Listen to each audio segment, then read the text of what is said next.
आप सही समझ रहे हैं, ये वही एस्ट्रॉइड है जिसने करोड़ों साल पहले डायनासोर का विनाश कर दिया था। 66 मिलियन साल पहले यह एस्ट्रॉइड पृथ्वी की तरफ बढ़ रहा था, लेकिन यहां धरती पर एक आम दिन था। जंगल में डायनासोर घूम रहे थे, आसमान में टेरोसौर उड़ रहे थे और समुंदर में बड़े बड़े मॉन्स्टर्स घूम रहे थे। धरती जीवन से भरी हुई थी, सब कुछ शांत था। लेकिन तभी एक 10 किलोमीटर चौड़ा एस्टेरॉयड 70,000 किलोमीटर प्रति घंटे की रफ्तार से धरती पर टकरा गया और एक पल में सब कुछ बदल गया। टकराव इतना जबरदस्त था कि इसके झटके ने एक ऐसा धमाका किया जो हिरोशिमा के ब्लास्ट से 10 अरब गुना ज्यादा था।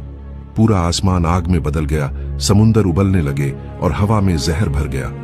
दिन एक पल में अंधेरे में बदल गया और धरती पर मौजूद 1/4 जीवन पल भर में नष्ट हो गया। उसके बाद भी जो बचे वो धुएं और राख में दम घुटकर मर गए और कुछ ही दिनों में धरती पर जीवन का 75% हिस्सा मिटा दिया गया। डायनासोर जो धरती पर 16 करोड़ साल तक राज करते रहे, वो एक ही पल में इतिहास बन गए। पर यह सिर्फ एक तबाही नहीं थी। ऐसा लग रहा था जैसे प्रकृति ने रीसेट बटन दबा दिया हो। जब सब कुछ खत्म हो गया, तब कुछ छोटी छुपी हुई प्रजातियां बची रही।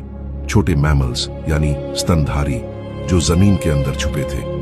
अब इसके बाद एक नए युग की शुरुआत हुई, स्तनधारियों का युग। और इसी युग से इंसानों की कहानी शुरू हुई। लेकिन सोचो, अगर वो एस्टेरॉयड थोड़ा सा पहले या थोड़ा सा बाद में टकराता या फिर टकराता ही नहीं, तो शायद डायनासोर आज भी जिंदा होते और हम शायद कभी पैदा ही नहीं होते। एक एस्टेरॉयड ने पूरी दुनिया मिटा दी, लेकिन शायद उसने ही एक नई दुनिया को भी जन्म दिया, यानी एक तबाही भी